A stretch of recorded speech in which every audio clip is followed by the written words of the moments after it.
మాజీ మంత్రి తలసాని శ్రీనివాస్ యాదవ్ యాదాద్రి శ్రీ లక్ష్మీ నరసింహస్వామిని దర్శించుకుని ప్రత్యేక పూజలు నిర్వహించారు.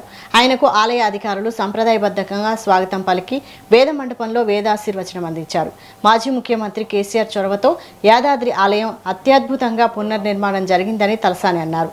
దేశ విదేశాల నుంచి భక్తులు పెద్ద సంఖ్యలో వస్తుండటం ఆనందకరమని ఆయన పేర్కొన్నారు. అలాగే ఎల్నినో ప్రభావంతో రాష్ట్రంలో వర్షాభావ పరిస్థితులు నెలకొన్నాయని, మంచి వర్షాలు కురిసి రైతులు ప్రజలు ఇబ్బందులు తొలగాలని లక్ష్మీ నరసింహస్వామిని ప్రార్థించినట్లు తలసాని తెలిపారు.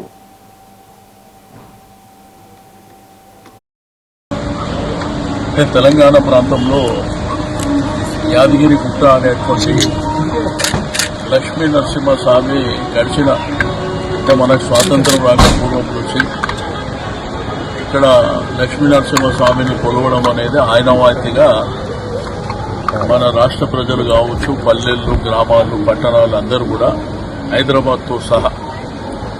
కానీ కేసీఆర్ గారి పుణ్యం వల్ల ఈరోజు ఈ అద్భుతమైనటువంటి కట్టడాలతోని మన రాష్ట్రమే కాకుండా వేరే రాష్ట్రాలు, వేరే దేశం వాళ్ళు కూడా వచ్చి ఇక్కడ స్వామివారిని దర్శించుకోవడం. ఎందుకంటే ఇది పవిత్రమైనటువంటి పుణ్యక్షేత్రం కాబట్టి మరి కొన్ని కోట్లాది మంది భక్తులు అసలు ఎవరు కూడా ఊహించలే ఇంత అద్భుతంగా యాదాద్రి లక్ష్మీ నరసింహస్వామి దేవాలయం వస్తుందని ఎవరు కూడా ఊహించలే.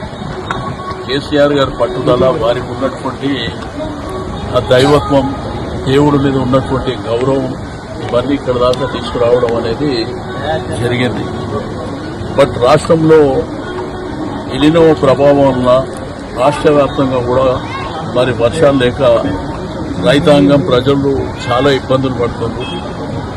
నేను ఆ భగవంతుని ప్రార్థిస్తున్నా, లక్ష్మీ నరసింహస్వామిని, ఈ దయ వల్ల బ్రహ్మాండంగా వర్షాలు పడితే మరి రాష్ట్రంలో ఉన్నటువంటి రైతాంగం, ప్రజలు సుఖ సంతోషాలతో ఉండడానికి అవకాశం ఉంటుంది. కాబట్టి దయచేసి మీ కరుణా కటాక్షం అనేది తప్పకుండా ఆ వరుణదేవుడి మీద పడి రాష్ట్రం సుభిక్షంగా ఉండాలి. కాబట్టి ప్రజలు, రైతాంగం అందరూ సంతోషంగా ఉండాలనేటువంటి సంకల్పం ఉన్నది. కాబట్టి దయచేసి మరి మీ యొక్క ఆశీర్వచనాలు ఆ వానదేవుడి ద్వారా మరి ఇక్కడ తెలంగాణ ప్రతి పల్లెలో కూడా వర్షాలు రావాలని చెప్పి నేను భగవంతుడు ప్రార్థిస్తున్నాను. కాబట్టి ఆ దైవ సంకల్పం అనేది బలమైనటువంటి సంకల్పం కాబట్టి తప్పకుండా